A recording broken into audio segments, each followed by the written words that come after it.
Hello guys! Hello! This is for Virgo.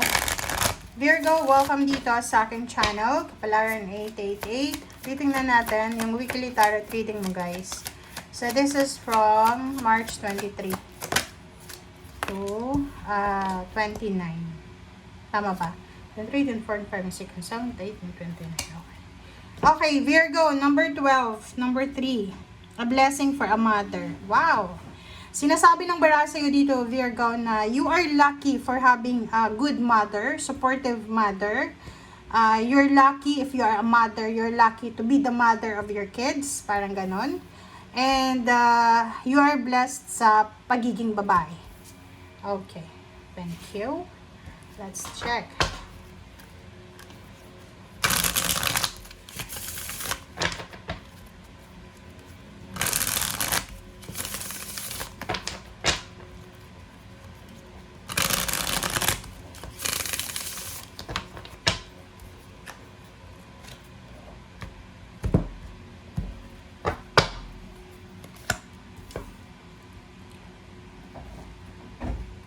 Okay, 6, the lovers. Okay. There's a justice. 3 of cups. This is emperor. And 2 of swords. Ngayon sa ilalim mo dito is 10 of wands. Okay. Virgo! Please comment down below. Nakikita ko sir dito na multitasker ka. Ang dami mong marami kang ganap sa linggong ito.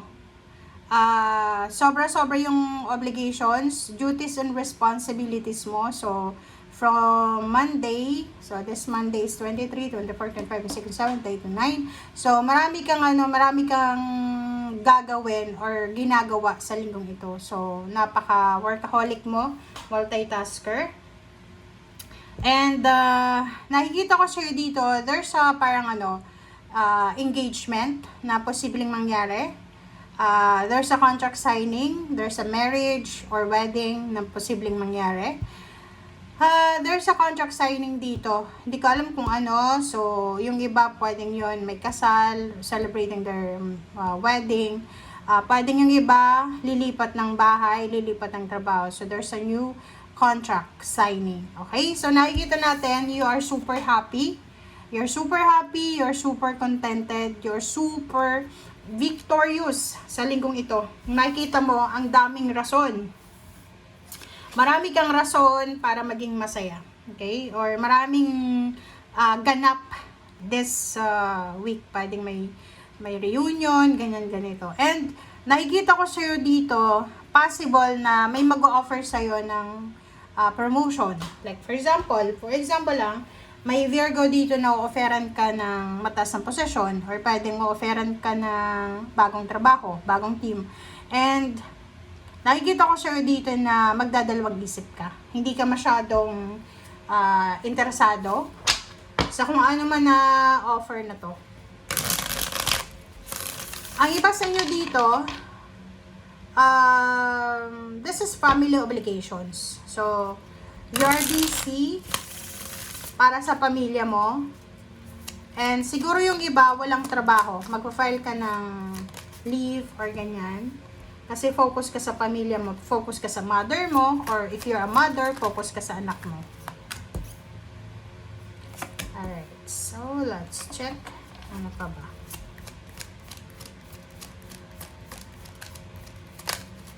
Okay. Okay. Wow. And sa ilalim mo dito, Virgo, ay 3 of Pentacles. Yung iba sa inyo dyan, busy kayo sa bago nyong business, sa bago nyong trabaho, sa bago nyong obligations, duties and responsibilities. You are busy kasi pwedeng nag-alsabalutan ka, lumilipat ka ng bahay, or lumilipat ka ng career. Sa love life naman, sinasabi ng bara sa'yo dito na posibleng sa loob ng trabaho, okay? Sa loob ng company, kung single ka na Virgo, posibleng may magkakagusto sa'yo. Hindi lang promotion ang pwedeng i-offer sa'yo, kundi love life din. Nakikita natin dito na there's a Six of Cups. Posibleng there's a decision making. Pwedeng babalik ka sa Pilipinas, babalik ka sa ibang bansa kung saan ka galing.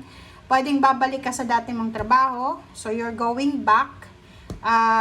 Pwedeng this week din, babalikan mo yung mga oras na masaya ka or yung mga panahon na you are victorious, parang ganun. And nakikita ko sa'yo dito, by the end of the week, merong magbabago sa direction mo. Yung kino-contemplate mo na plano for several years, maybe 3 years kang nagko-contemplate, or 3 months, posibleng mabago. So, there's a new direction. Pwedeng bumalik ka sa dati mong boss, dating company, dating lugar, dating bansa, or dating negosyo. Parang ganun. And, 3 of Wands, you're preparing. Pwedeng nag-aalas sa balutan ka, you're traveling this week, yun na nga, lilipat ka ng bahay, pwedeng may promotion, pwede din na ililipat ka ng branch, pwedeng manager ka na, or kung ano pa man. So, you're preparing for a new direction, new journey, new job, new career. And last card natin is 7 of Pentacles. So, meron kang problema, konting problema dito. Possible na kailangan mo ng pera. So, meron dito na posibleng nag-aantay ka ng sweldo mo or nag-aantay ka na may magbayad sa'yo sa mga nangutang sa'yo. Nag-aantay ka ng tulong, financial help.